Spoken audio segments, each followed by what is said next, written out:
Hey guys, welcome back to my channel. It's me, Irvin, with another volume review on The Promised Neverland. Yes, you guys probably know that already by the title of this video. This is going to be the 13th volume review. Yes, man, it's amazing how many volumes I reviewed already on this one. I think this is the number one series of how many volumes I've reviewed on just one series. So I'm kind of proud about that. But anyways, before I continue with my review, I want to say a few things. One, if you have not done so already, please subscribe to my channel. Hit that bell button if you guys don't mind, and you'll be notified when I go live and I upload videos. Also, if you guys want to further support my channel, you guys can. You guys can always become a Patreon or just give on Super Chat. There was a giveaway happening just a few days ago, so you guys missed that already. But this month of October, we will have another giveaway for donors. So anyone that gives in some way or another will be part of that giveaway, and only those people. So there's a better chance for you guys to get items, and I will put only awesome items in that giveaway as well, just because I think you guys deserve them. Lastly, there is a spoiler alert to this volume because I will talk about it in some detail. If you haven't done so, check out the first 12 videos that I have on this series, because I have reaction videos on the series as well. So quite a bit of them already out. So 13th volume. It ends with Hugo and Lucas. If you don't know who Hugo and Lucas are, Hugo and Lucas are the adults. That one was the one that was found in the bunker, and the other one is the one that lost the arm in the kind of like the survival farm. So they're left behind in the bunker. The kids are able to escape and go to the forest. Hugo and Lucas are left behind, and they essentially try to kill every single person in there. And to be honest, that first chapter of the volume, amazing. Actually, the first two were basically the entire action back to back of them going and killing all the soldiers that were left behind. I think there were about 5 or 6 left. Anyways, including the commander, which is like the blonde guy with glasses. I'm sure he has a name, but completely forgot his name already. So, anyways, they go in there and they kill them one by one. They obviously know the bunker better than they do, and they eventually Lucas gets shot, and Hugo is able to escape with Lucas into the army room, which was not yet shown to them, and it wasn't in their map. So then the only one left is the commander, and he goes into the room and says, "Wow, I didn't realize you guys had all these guns." Now it explains why you guys were able to do so much damage compared to what you guys did. So Hugo quickly tries to defend Lucas. Lucas says, "Just leave me behind, let me die and save yourself." And Hugo says, "I'm not going to leave you again. I've left you once. I'm not going to leave you again." And essentially in the second chapter, I believe, is when Hugo decides to shoot the room, and for whatever reason they release some type of fumes, and they explode the entire bunker. And yeah, that is basically the end of Hugo and Lucas. Now, for a few chapters, they taunt us of maybe they're not dead. For example, Emma has a dream of Hugo talking to her and coming into the forest with them and telling them that everything's okay, they shouldn't worry, and eventually she realizes it's just a dream. And so they do taunt us, giving us hope. But eventually, I believe in the fourth chapter of the volume, or maybe fifth chapter of the volume, at the end, we kind of see a conclusion of Hugo and Lucas. Finally, we actually see them go into, I guess we quote unquote heaven. Not really sure if they want to call it heaven, but that's basically what it is.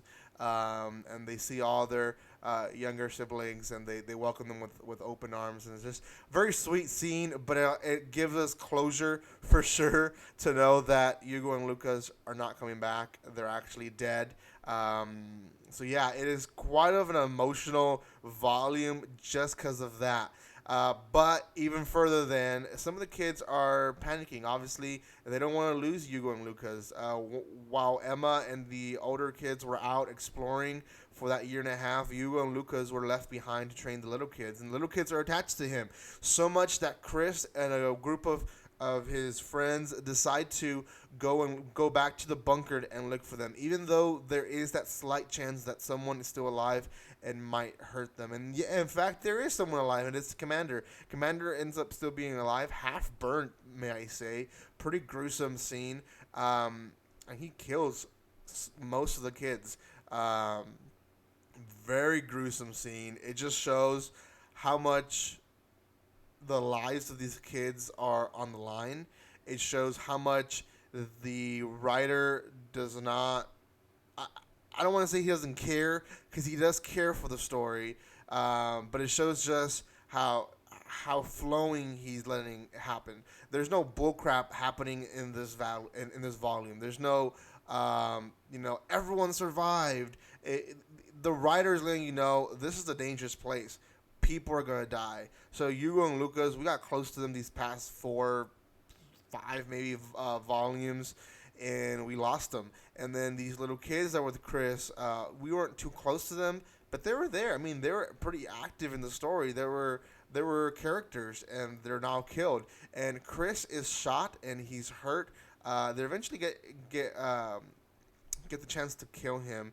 And if I'm not mistaken, I believe it's Ray who kills the commander, which also just builds the whole mentality that these kids, they're getting ready to kill not just demons but humans, which is one of the things that they obviously were going to struggle about. The commander knew that's why he took the kids. He's like, you're not going to kill me. You can't kill me because you're kids. You guys are not trained to kill people. You guys are not wanting to kill people. You guys just want to go into this fairy tale of everything's going to be okay and we're not going to kill anyone.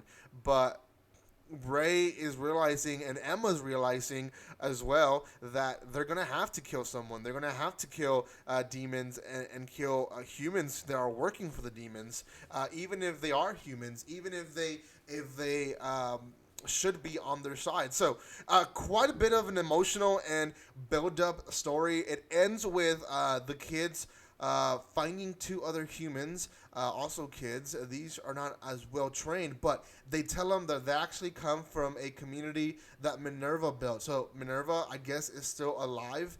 They also say that they can take them to the code. The last code that they received from the bunker was go to the jaw of lion.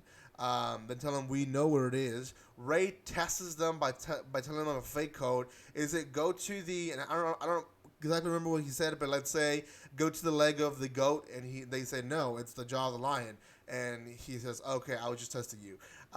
We also find out that Minerva has some pretty strong allies. There's a beginning of a chapter where we see them in battle, and them basically destroying a farm that was mass produced. All these humans that can't even walk for themselves, can't even talk, can't even do anything because they've been sitting in a chair the entire life, being raised to be, food. So they destroy the entire base, and essentially Minerva is going out and destroying farms, and we see the kids basically finding these kids and now gaining more hope to getting to Minerva. Now, the biggest thing is the trip will take about 2 or 3 days, but Chris is in critical condition. He got shot. He's dying. So the kids tell him, the 2 new members, or the 2 new kids tell him, there is a way to cure him before we leave to Minerva, and that is going and getting medicine from a close-by farm. So that's the end of that volume. They're going to a farm next volume. I'm pretty excited for the next volume, to be honest. I've said this before. The other, I think it's volume 11, really kept me not wanting to read more. And volume 12 was pretty good. It actually ended in a huge cliffhanger. This one had a emotional toll on me, just losing so many characters. And overall, it was a great volume. But I will say this is one of the better ones that we've seen since volume 11. I won't say it's the best one in the series, but it is one of the better ones. And it's not out yet in physical copy. If you guys are looking for volume 13, you guys can find all the chapters on Shonen Jump. You guys can figure out online which ones are the chapters. There's about 9 chapters each volume. Not always, but for the most part, there is 9. So you guys can find those out in online, and you guys can read them through Shonen Jump and read the 13th chapter that way. I will be reviewing the 14th, 15th, and I believe they have up to 16, and then after that, I think they go to chapter by chapter. Don't quote me on that. I'm not really sure yet, but they have quite a bit of more chapters left for me to catch up. So anyways, guys, thank you so much for watching this video. If you have not done so already, subscribe. I am trying to reach the 2750 goal, which would be basically 3/4 of 1,000. So yeah, I'm a huge nerd on numbers. Anyways, make sure you guys subscribe, hit that bell button if you guys don't mind, and share this video if you guys want to continue growing my channel. I really do appreciate everyone who has been joining lately and who has been just being awesome at supporting my channel. Thank you again, guys, and like always, don't be strangers. See you guys.